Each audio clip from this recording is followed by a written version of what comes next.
Praise the Lord, everybody. Make me better, Lord. Better, Lord. Better, Lord. If it takes all the worldly things from my life, please make me better. Before I testify, I want to take a moment just to thank everybody for your prayers, your financial blessings, your phone calls, your cards. My heart was made glad to think heaven was bombarded on my behalf. Thank you, and I love each and every one of you. On October the 25th of 2007, there was a meeting in hell. 2 imps got their assignment, and they saw my name on it. So they started discussing amongst themselves, this man done lost his mind. We got to go to him about this one, because obviously the heat got to him. So they went and they asked Lucifer, man, what's the meaning of this? Sharon Wright, do you know who she is? The devil looked at him and said, yeah, I know who she is. He said, man, she walks around calling herself a king's kid. And you want us to take her out? We've tried time and time again. And there's nothing we imposed upon her life that made her lay down and die. Do you think it's really going to happen this time? The devil said, go and take her out. And he said, man, look, you know the word. And it says, touch not my anointing and do my prophet no harm. And you want us to go and try to take her out? He said, look, I've made it simple for you. I got it all mapped out. I'll tell you exactly what I want you to do. While she sleeps, impose upon her mind. You know, because her mind is her gift from God. Her daddy reminded her before he passed on, Sissy, your mind is your gift from God. Use it always for him. Use it to his glory. So Satan came after church. He said, plague her with a cranial bleed. Get a main artery. Make sure it's an artery that the doctors cannot go in and do anything about. And if you do it while she sleeps, she'll sleep right through it. So the imp said, reluctantly, we'll try. So sometimes during the early morning, I really thought I was asleep. Did not realize that I was going in and out of consciousness until I got up to try to go to the restroom. And then I fell in the floor and I couldn't get up. I tried to call out to my son and my speech was slurred, and I told him, get 911 on the phone. I'm having a stroke. He said, Mama, what's a stroke? No time to talk, son.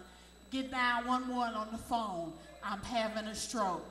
The paramedics got there. They examined me briefly. They took me immediately to the ambulance for transport. The paramedic looked at me with such sorrow in his face, and he said, why did you wait so long to call? I looked up at him and I said, it doesn't matter because I'm not going to die. I turned to my son again. I said, get my brothers and sisters on the phone and tell them, I said, I'm on my way to the hospital. I'm having a stroke, but tell them to pray. I'm going to be all right. I don't even remember getting out of the ambulance. By then, I was totally unconscious.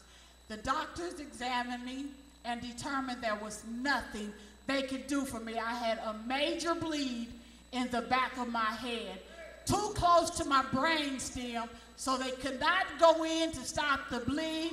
There was absolutely nothing they could do. Meanwhile, back in hell, the imps told Satan, why did you use blood again? The God she serves, he's already dealt with a blood issue. He took a woman who had an issue 12 years and he delivered her. He specializes in things that are impossible. You act like you have forgotten the word. You know the word. He said, well, what's the report? I see the imp said, well, the report is the doctors had already called in her family and gave her 48 hours to live. My family got there at some point. I was unconscious. I was in a coma. And I stayed in a coma for 2 weeks. And while I was in the coma, I crashed. I crashed on Friday night. And during that time, I transitioned. And I entered into immediate peace. When the Bible talks about a peace that surpasses all understanding, if I had the best vocabulary in the world, I cannot express to you how wonderful I felt. But I was approached by an angel in the form of my grandfather, and he said, baby, I know you don't want to leave because nobody that comes here wants to leave. But you're here before your time. You've got to go. Your life is not over.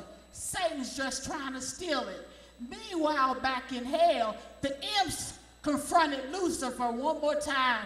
And he said, why in the world are you so gun-ho about taking her out? Lucifer said, because she's a threat to my kingdom. Just last month, she was responsible for 35 souls coming to church. Her church gave her a reward because nobody had ever in 1 month's time been responsible for the conversion of 35 souls. And Satan felt like I took something from him. But you know what?